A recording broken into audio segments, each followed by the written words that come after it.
Welcome to the Sanctions Age, the podcast that explores how sanctions are changing the world. My name is Isvander Batmagelic.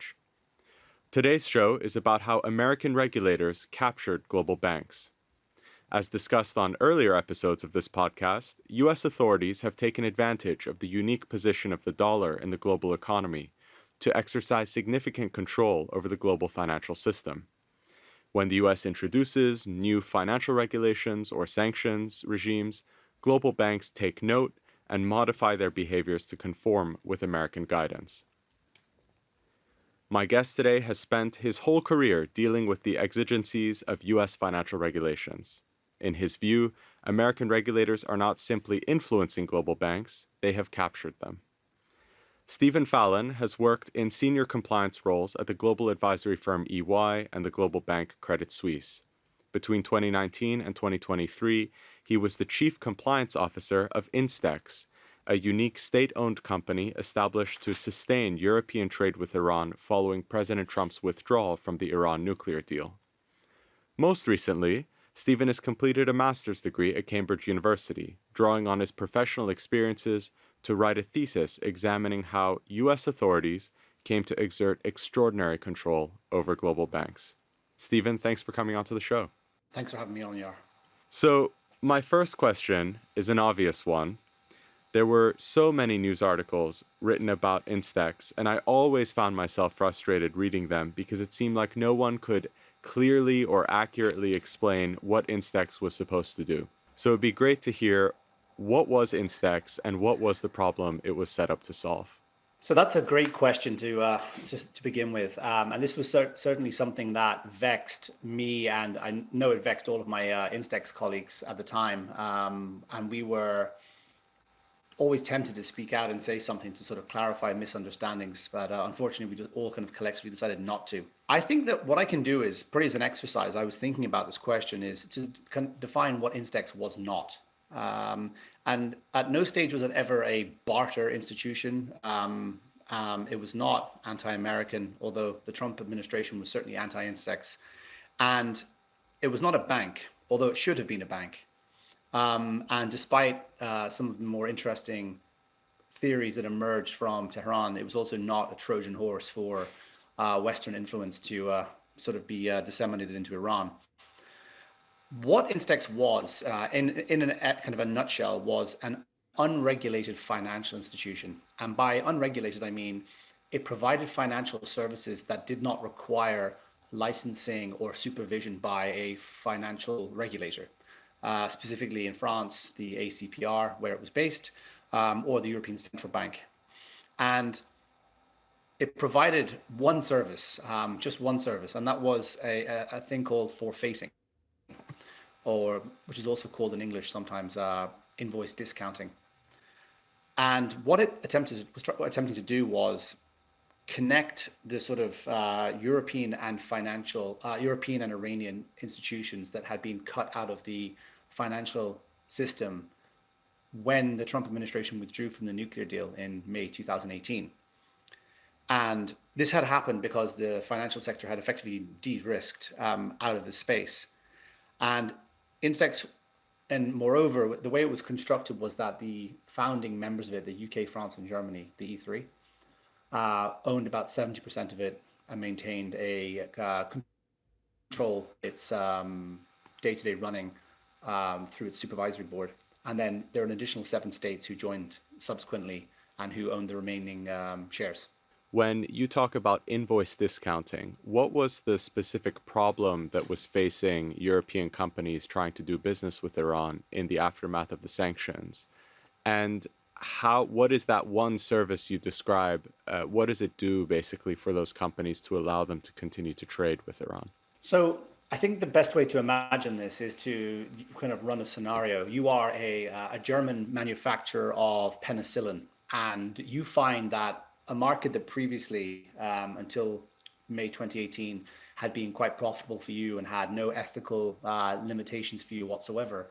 You find that all of a sudden your bank has decided one magical May day to tell you that it will no longer be allowing you to receive payments from an Iranian bank on behalf of an Iranian importer. and you wish to continue providing these services because you know that you are saving lives in Iran, and that Iran would like you to keep exporting your German penicillin, and you find that you are unable to process these payments and receive payments, enter INSTEX. What INSTEX would do in this situation is effectively buy a mature receivable from you, a mature debt for this export, at a reduction of perhaps potentially 3 to 4%, receive funds on your behalf through its own system with its Iranian counterpart, STFI, and reimburse you for the cost of said export. Now, in theory, it was supposed to work in a sort of harmonious import-export model where Iranian exports, for example, things that were particularly non-contentious, let's just say for argument's sake, saffron or pistachios, were supposed to be exported to Europe. INSTEX would receive the payment in Europe on behalf of a Spanish saffron importer, and it would use that money to offset the imports and exports between the two markets, but without needing to have European Iranian flow of funds. So the money would stay in Europe and the money would stay in Iran, but nonetheless, there would be kind of an equal amount of imports and exports. Now, that was the model we ended up with by the end, but initially in sort of 2018, it was far more ambitious and far bolder. And it was intended to process potentially billions of euro in transactions of anything that was not limited under European law. But by the end of the INSTEX time period, by, let's say, for argument's sake, the end of 2022, the ambitions were far less grand. I want to go back to 2018, when it all began, because you were actually at a job at Credit Suisse for a brief time before joining INSTEX. And I don't think most people would have left a job at a very reputable bank, which subsequently became less reputable, but at the time was a very good place to work, living in beautiful Zurich, in order to join a very speculative endeavor backed by the British, French, and German governments. And you mentioned that the Trump administration had already sort of singled out INSTEX as something that they were unhappy with because they thought it was a ploy to undermine US financial power. But in all of that context, you decided this is a job that you wanted to take. So how did you find yourself taking on the role of Chief Compliance Officer? What made you want to take the job, and what did that role actually entail? I would say it was partly curiosity and a sense of adventure. I can't deny that. Those two factors played into it substantially. Mostly, however, it was because I felt it was the right thing to do. And I could see that the UK and France and Germany, but particularly for me, the UK, needed people to help it with this. And there was a real absence of people with the relevant skill sets kind of stepping into the breach for this. And I thought that it would be a good thing to do. And potentially, I think it might be useful for me to sort of walk you through my mindset at that time, which was that I'd been living in Dubai for the previous 8 years, and I had been around this whole sanctions space for almost 10 years by that stage.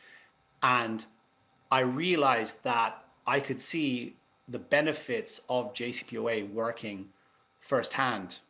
And for the two and a bit years prior to the Trump administration's withdrawal from JCPOA, the deal was working. And that's simply a matter of record, where multiple different US government departments, intelligence agencies, also international organizations such as the UN and its nuclear watchdog, all confirmed that the Iranians were in full compliance with this deal. And for me, it struck me as absolute folly that for domestic US political reasons, for minor sort of tactical advantage, that the Trump administration would scupper this deal, despite the protestations of multiple allies, despite appeals from people as senior as the British Foreign Secretary going to Washington, trying to make the case for the JCPOA. So for me, there was fundamentally a national security imperative, and I just happened to have the skill set that could be useful to help keep this deal alive. And so I felt it was the right thing to do. It's great to hear that I think you had this very kind of strong motivation to pitch in at what was a very complex time. And obviously, the E3 governments that set up INSTEX, I mean, they were seeing the same problems that you were, namely that a deal that was working was about to be sort of discarded unilaterally by the Trump administration, that this would introduce a lot of insecurity in the region, and it certainly did. And so it makes a lot of sense that you realized you had a unique skill set and wanted to pitch in. But I think once we got to the sort of actual business of how you set up INSTEX, it became clear that this was going to be a challenging undertaking and a difficult adventure. And I remember that not long after you joined INSTEX, I organized a roundtable to create an opportunity for you and a couple of your colleagues to meet with some European executives. At that meeting were also French, German, and British officials who were working on kind of the INSTEX project. And it became very clear during the course of that meeting, I remember exactly how far apart the business executives were from the government in terms of their understanding of the problem that was before them. The business executives were trying to explain exactly the pain points that they had trying to do business with Iran in a situation where US secondary sanctions were back in place. And the government officials were trying to understand what exactly those pain points were and how these businesses were operating. How hard was it to find yourself in that environment trying to bridge this gap between commercially minded people and politically minded people? And do you think that INSTEX was making headway in trying to create a company that could effectively meet the needs of both sides? When I initially joined, and I think you were very generous to say that I had unique skill sets. I don't think they were unique, but I think they were rare. I think potentially the only unique aspect was my either bravery or stupidity. I can't tell at this stage, looking back, which one it was, to join this organization, because all of my colleagues were, I think it's fair to say, equally motivated by this. They saw that there was this need for this something of this nature to be constructed. There was as I said earlier on, a national security imperative for Europeans for this to make it work. I set about initially for the first probably 4 to 5 months doing an extremely mundane technical work of creating policies and procedures. Because I was the only person who came from a financial crime compliance background, I thought that this would be the first kind of order of business to sort of put safeguards in place and to really define for any regulator, European or other, who would look at this and say, this is an extremely high risk exercise you're trying to conduct. What safeguards do you have in place? So I really just sat down and drew up a bunch of manuals and was very lucky to get assistance from some very gifted German technical advisors on this to kind of double check my work. And then I think what's interesting about it is that the nature of the project evolved during 2020, when during events such as the one you described with members of the business community, it became increasingly clear to me and several of my colleagues that the unregulated activity, this forfeiting activity that I mentioned earlier, that INSTEX had been asked to do, would not be sufficient for the task. The task needed INSTEX or something like INSTEX to have the ability to act like a bank. And so during 2020, I and my colleagues sort of tried to lobby the E3 to sort of see the need for something like a bank to be created. And we were approved to do that at the end of 2020, and throughout 2021 and into 2022. We effectively worked on drawing up the blueprints for a bank that would try to sort of reconnect the financial tissue between Europe and Iran.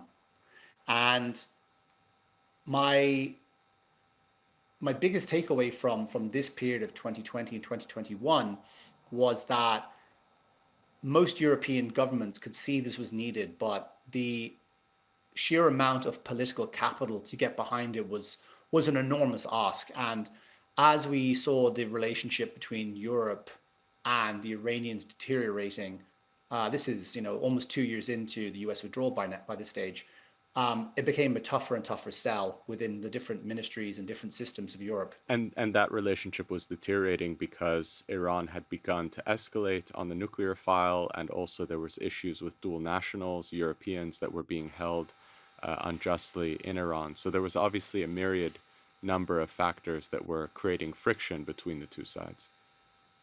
Yes, those are correct. Plus, there was obviously in 2020 the election of the now deceased Mr. Raisi and his new government, which came to power. I think it's worth also mentioning that we had the extremely unconstructive approach from the US of maximum pressure, which was on a daily basis making life harder for everyone in Europe, and the E3 desperately trying to sort of keep this deal alive. So obviously the political environment was not conducive to INSTEX succeeding, especially as we got into this later period. But on the other hand, what I'm hearing from you is that you had smart people who were highly motivated, and that there was at least enough support from the European governments who were the shareholders to allow you to think beyond that single service that you had at the beginning to explore the opportunity of becoming a fully fledged bank. But ultimately, INSTEX failed and it was wound down. And I guess the question is, what was it that, at a technical level, aside from these political issues, was really responsible for making it so hard to set INSTEX up? I mean, it seems like there was an issue around banking with that invoice discounting service that you described at the beginning, and then the proposed solution was, well, if we can't get the banking support we need, let's become the bank. But why was it that you ended up in that position exactly? Because Instex was not a bank and never became a bank, there was, no matter how much of a closed ecosystem we tried to build, there was always an aspect of it which relied on the services and the provision of banking services by a bank. And to be specific, what I mean by that is the ability to deposit money and hold money without reliance on someone else, the ability to move money and receive money when and wherever you want to. And those activities are, those three activities are only performed by people, or by organizations that have what's called direct participation in the financial sector. So even bank-like or near-bank organizations, what you don't see is kind of beneath the hood is that they are piggybacking on the services of an actual deposit institution who's able to hold money and move money when and wherever they like, assuming there is a counterparty who's willing to receive it. And Instex had none of those characteristics, but was expected to interact with the non-financial economy as if it had these skill sets, but ultimately relied on effectively banks behind the scenes to move money around. And those banks in turn had their risk appetite defined by people internally within their organization. And those people had the, it's possible to scare people and intimidate people. And certainly during the Trump administration, there was a lot of that. There was a pernicious campaign to intimidate European bankers into not engaging with organizations like Instex, or really for that matter, anything that wasn't aligned fully with the US foreign policy view of the time. After INSTEX was shut, I think, Stephen, you would have been totally within your rights to just go and lounge around on a beach somewhere. But instead, you decided to pursue a second master's degree and to write a thesis looking at the intersection of sanctions policy and global banking, really trying to understand how the risk appetite of banks is formed. Why did you decide to do another degree, and what were you trying to figure out while you were at Cambridge? I think that fundamentally I was looking for some form of catharsis and sort of to process what had happened when I'd been at Instex. It had been quite a whirlwind, and my time before that, coupled with Instex, I had left me with a number of questions that I really was seeking answers to. But mostly it was to sort of understand what had caused this rise in sanctions as a non-kinetic alternative to war, and also to try to understand these patterns of that I've been seeing glimpses of for the previous decade. But I think the thing that still to this day I'm seeking some sort of answer on is this difference between the world as it's presented to us in law and the world that we actually find in reality. So, sort of to articulate it a bit better, perhaps, de jure and de facto. And I think for me, there had been no clearer example of this than the weird period after implementation day of the nuclear deal in 2016, when everyone who's a non-US person was told, these are the new realities, this is how the world will work now, get to it. And then what actually happened and the reality everyone actually encountered. And for me, it was quite striking that there was such a discrepancy between the world as it's presented and the world as we find it.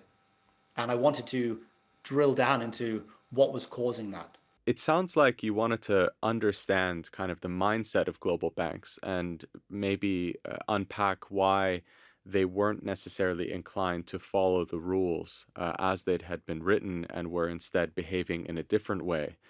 But global banks aren't the most transparent of organizations, and the issues that you were looking into for your research are highly sensitive. So who did you have to sort of speak to in order to get an insight on these topics? What kinds of people were you reaching out to for these research interviews, and how were they sort of finding themselves speaking to you candidly about these very sensitive topics? So I was formerly trained as a historian. I set about the initial phase of this research, I think, using conventional historical research methodology, which was, I was very lucky that most of the participants in this were still alive. And so effectively what I wanted to do was gather their sort of oral histories as much as they could. And they obviously have quite a lot of limitations still on them, because a number of the issues are either still classified or are confidential from a commercial perspective, I mean, and they're quite recent. I took the approach of speaking to a variety of people. The last two heads of OFAC, the former U.S. New York District Attorney Cyrus Vance Jr., a number of European Union officials and E3 officials, bankers, all of my former colleagues, lawyers, economists, and several former British cabinet members, to understand what their particular view of this time frame was. And I hope that if I added up enough slices of this, I could build some sort of coherent picture of what had happened between 2005 and 2020 in this space. But really, I think for me, that sort of the highlights of these conversations were speaking to the parents, effectively, of modern sanctions. And by modern, I mean sort of the kind of 2005 onwards period. And that was Stuart Levy, Juan Zarate, and Adam Zubin, the now twice removed director of OFAC, as well as John Smith, who was there towards the end of this time period. And what I was most surprised by was how similarly they viewed the world, from my own experience of this being in the private sector. Now, I think where there was a differentiation was where the purpose of it, whether or not it was a good thing or a bad thing that was occurring, but nonetheless, we could all kind of fundamentally agree on the world we were seeing. And that was good because it made me feel a bit less silly that what I had seen and what we've been told were that they could be aligned. Stephen, you gave yourself a big task with your research by trying to look at how the US leveraged global banks in this 15-year period from 2005 to 2020. But even though the task was really large, you do come to a very clear conclusion at the end of the thesis when you assert that, quote, the US successfully modified the international financial system and separated itself further from other states in the global financial hierarchy. Take us through your argument step by step and explain how exactly the US was able to use sanctions and other financial regulations to reshape the international financial system. What was their method and what were they trying to achieve? I suppose I had a number of conclusions. What the first ones were that conventional, let's call it neoliberal thinking on this, is that the financial system set up after Bretton Woods is sort of politically neutral to a certain extent, particularly in banking and finance.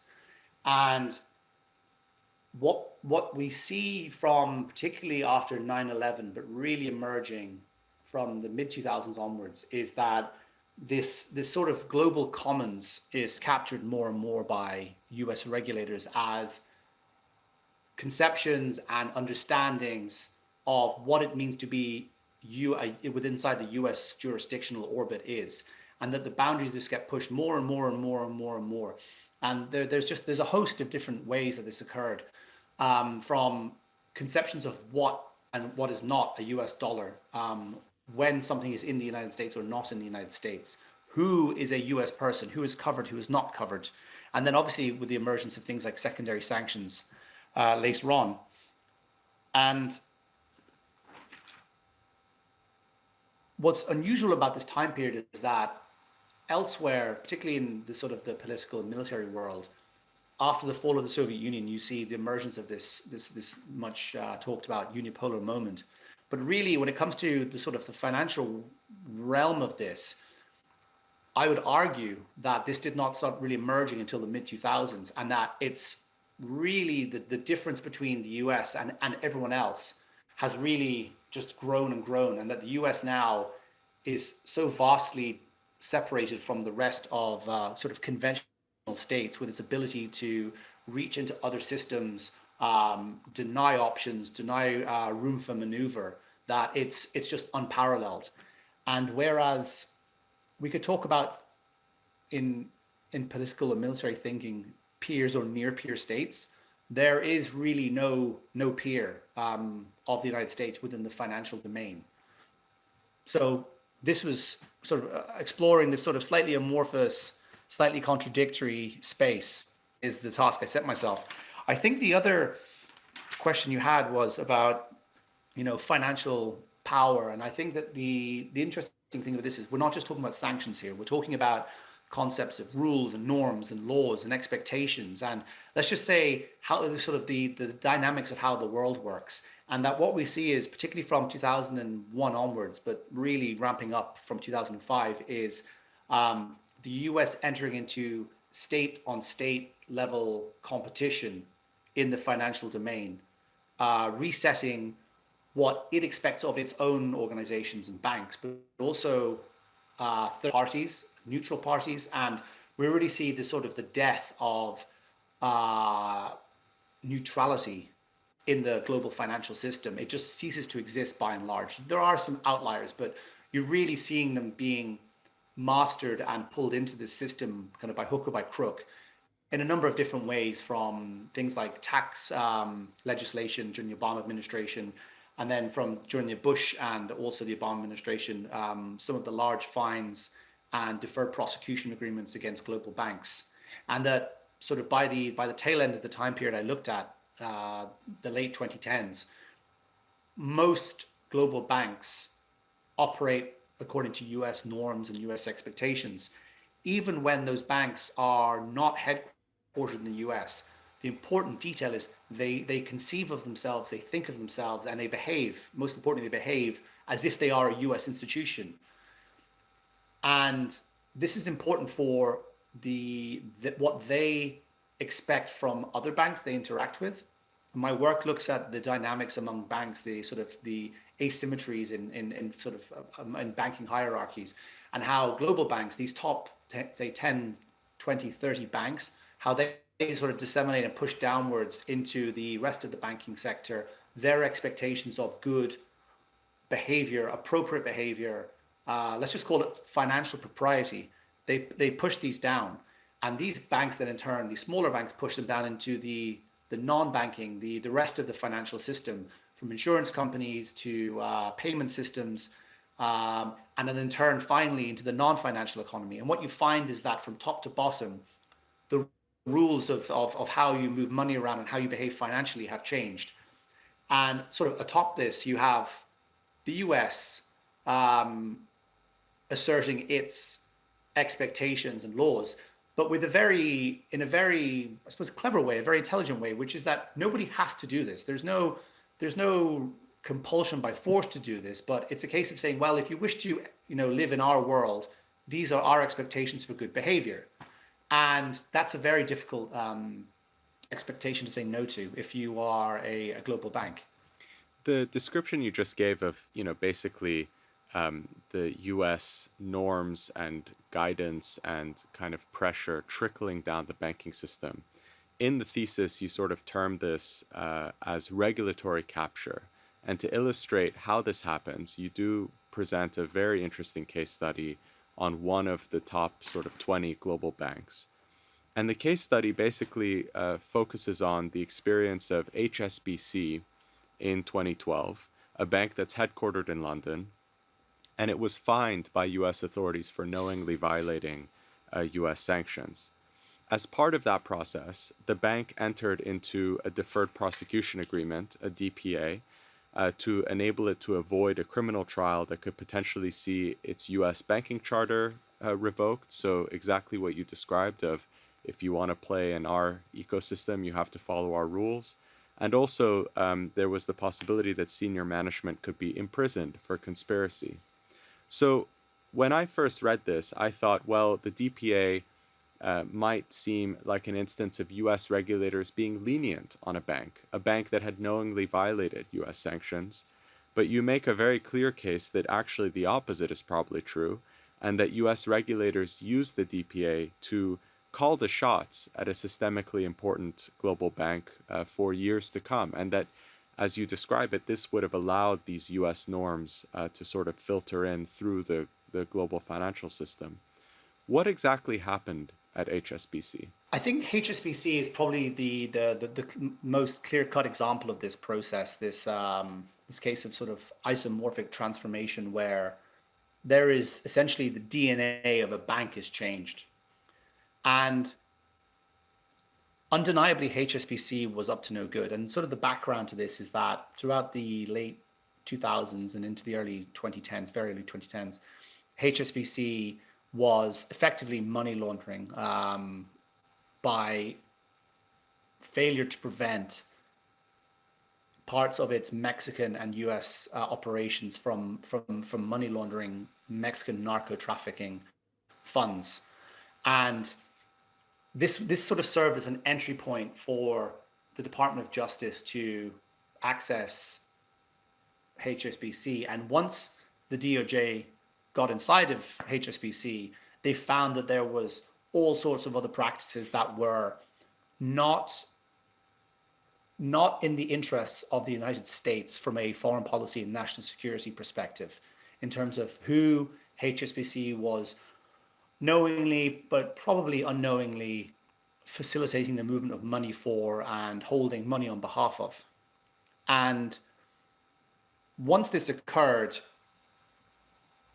the prosecutors who were inside of HSBC, it's sort of the whole investigation snowballed. And by 2011 to 2012, what you see is that there is this just enormous body of evidence against HSBC that it can't ignore and it can't deny.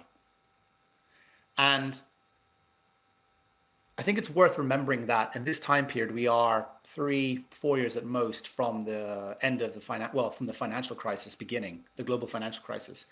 And as a result, HSBC, as one of the largest banks in the world, if you kill it from a commercial perspective, it probably wipes out a significant amount of the global economy. And it's very hard to even model what the exact ramifications of it are. I mean, it's the largest dollar clear in Asia. And you simply cannot disconnect HSBC from the global financial system. If you do, it just causes chaos. And so from speaking to US regulators who involved in this process and people who were inside of HSBC during and after this period, what you see is that there is an attempt to effectively tame HSBC, rehabilitate it, and then release it back out into the sort of financial wild. And what you see as a result of that is that the HSBC has an almost boring, dry, technical body appointed to supervise it internally, which is called a court-appointed monitorship, which is one part of this deferred prosecution agreement, where effectively the US government has said to it, we have put a gun to your head. If we find that you are not cooperating with us at any time, we reserve the right to effectively blow your brains out. However, if you comply with us at the end of this period, which can be extended, we will end this deferred prosecution agreement, and you can kind of go on your merry way and skip off into the sunset, which HSBC has now subsequently done. However, the terms of this deferred prosecution agreement are that it agrees to change effectively all of its norms, rules, its risk appetite, where it operates, where it doesn't operate, and to work with in a meaningful and cooperative way with this court-appointed monitor who has no one. This monitor has nobody to answer to except the court, and as a result, this period of sort of the HSBC time is quite murky. There's no publicly released records. There were attempts to release them that were squashed, but it's very unclear what the results of these were. And if you speak to HSBC or people from DOJ, they'll tell you that this was commercially sensitive and that's why none of it's been released. But effectively what you see a court-appointed monitor with up to hundreds of staff at some stages around the world, embedded inside of HSBC, looking through its files, talking to its people, and making sure that HSBC is, as I said earlier, changing its DNA in a way that the monitor sees fit and in turn passes on to the court to see that it has actually changed and rehabilitated. The point you just raised about changing the bank's DNA, I think that's one of the really surprising things reading through your retelling of the DPA, because, I would have, it would be easy to understand if basically the US regulators came in and asked HSBC executives to change their behavior or adopt new policies. But the DPA went beyond that, and it was really a set of measures that fundamentally restructured the bank's global business. First, the DPA seemed to mandate that HSBC would hire a new leadership team, which actually included appointing Stuart Levy, a former US Treasury official, as chief legal officer.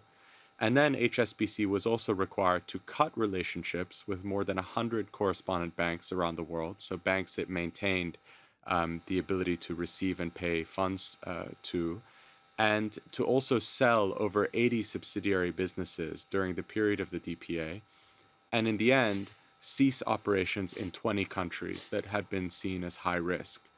I mean, this seems like an extraordinary level of interference in a private company.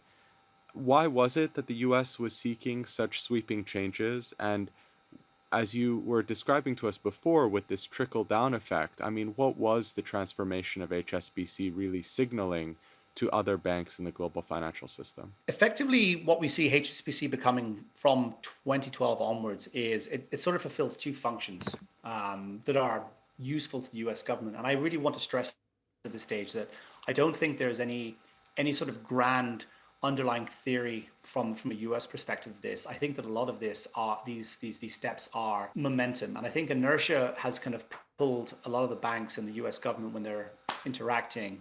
But what we see HSBC doing is effectively engaging in information collection on behalf of the US government. And even by the end of 2012, what we see is that up to 9 million documents internally were being shared with the US government as part of this deferred prosecution agreement. And secondly, we see HSBC increasingly playing the role of gatekeeper of who can access the international financial system. And you mentioned cutting 80 different subsidiaries from its operations.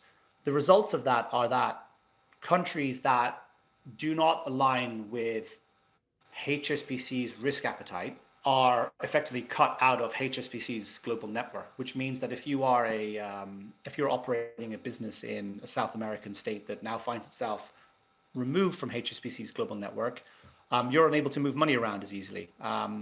Now, sort of sitting above this is this kind of concept that, as noted in the DPA, HSBC is effectively exporting US anti-money laundering standards, which themselves have US political motives and imperatives behind them. So as I said, you sort of see it trickling down from sort of the political will to US technocrats, the Department of Justice, OFAC, other organizations, these standards and norms being given to HSBC, HSBC passing these norms on to its customers, its clients, its correspondent banks.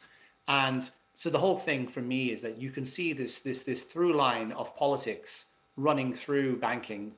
It's there. People like to pretend it's not there because it sort of implies that there is a political agenda or motivation behind within HSBC and these global banks. Um, they are doing what they need to do to survive, and they're doing it very adroitly. But nonetheless, you can see this political motivation behind so many of these financial crime norms and laws. It's understandable that global banks would have to respond to the political motivations of regulators. But I think what's really striking about the HSBC case, as you sort of describe it, is that there's really only one regulator that matters. So going back to the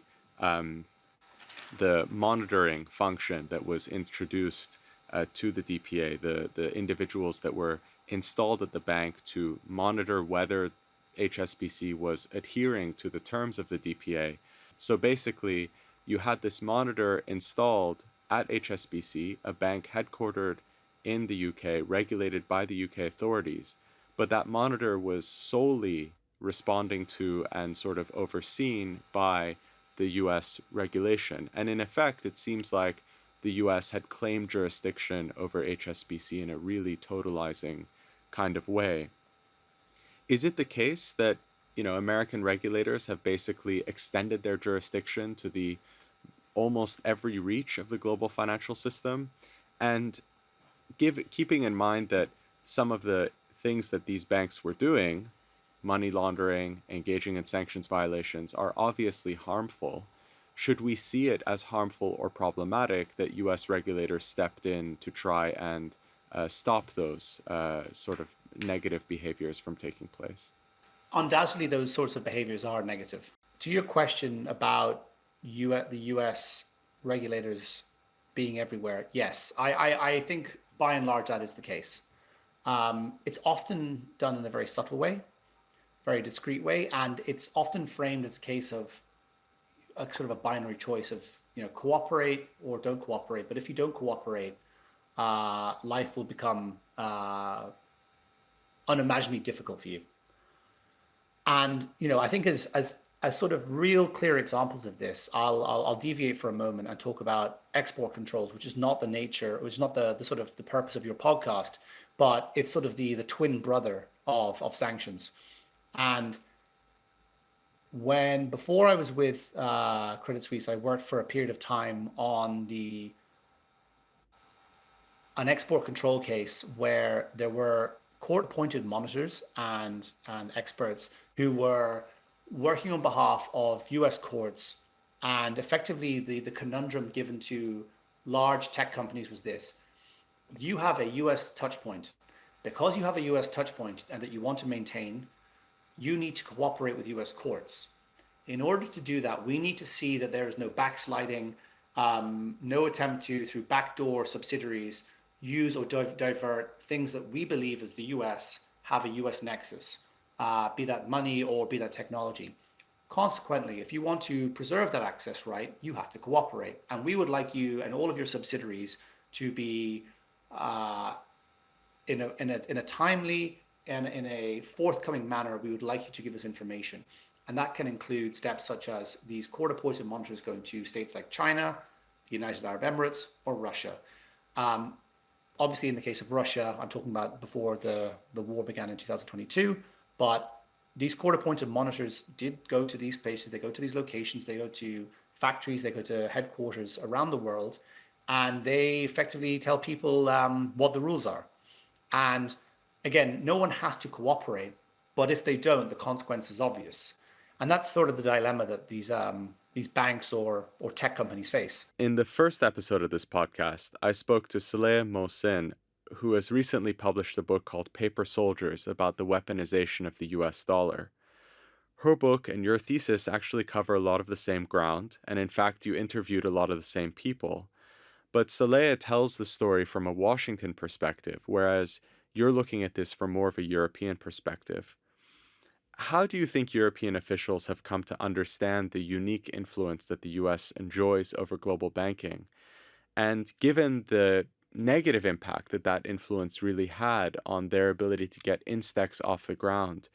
Do you think that European officials have learned anything from the failure of INSTEX? Unfortunately, I think that there has been little to no embedding of the lessons of this. I think that there are some rare people inside of some of the ministries across Europe who remember the lessons. Unfortunately, I think that time seems to work against the lessons of this, in the sense that memory fades quickly, and that to some extent the Trump administration in particular was a very traumatic period, and I think that people just want to forget it and move on. Um, I think there's a risk here, though, that with the November elections looming, that we're going to be back into the same world again very soon. So I hope I'm wrong in that respect, and that there has been some embedding or lessons learned, but I don't see much evidence of it, unfortunately.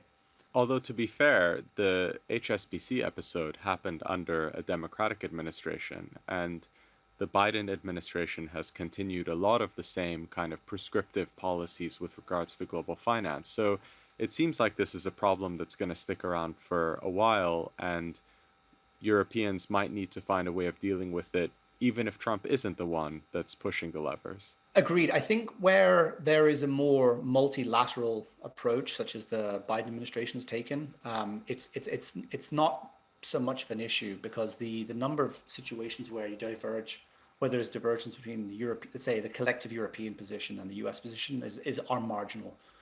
However, in a more unilateralist administration, such as with the Trump team, the number of cases where this will emerge will grow. And I think you will see more people in Europe and in other places saying it's very hard to ignore it when we're not talking about the 1% of cases, we're talking about the 20% of cases. And some of them are particularly egregious, such as steps to dismantle non-proliferation agreements. Stephen, we could talk about this for another few hours, but we've reached the end of our time, which means I need to ask you the final question I ask every guest on the show. When did you realize that sanctions were changing the world? I think the first time that it really hit home for me was in 2015. I went to Iran on holiday. And this was before the nuclear deal was signed. And I went there to see Iran during Nowruz. And I was there for about 3 weeks. And I was speaking to the very few people I knew who had been there. And in passing, they told me, oh, by the way, make sure you bring enough cash with you because your bank card won't work. And I think for the first few times I heard this, I didn't really make much of this. But then when I spoke to someone who had traveled there quite a lot, they said, no kidding. Like, you need to make sure you bring enough cash with you. If you have any sort of emergencies whatsoever, you're in trouble.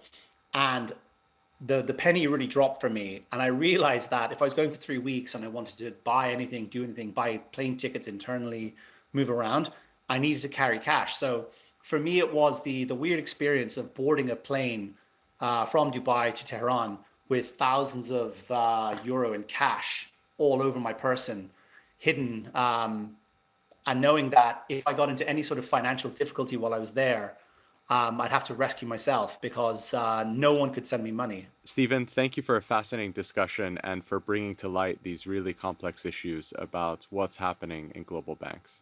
I think this goes back to the idea that, the things that we've been talking about today really trickle down and they affect ordinary people as well. Thanks for having me, Ar. I'm Esfandir Batmagelic, and this has been The Sanctions Age.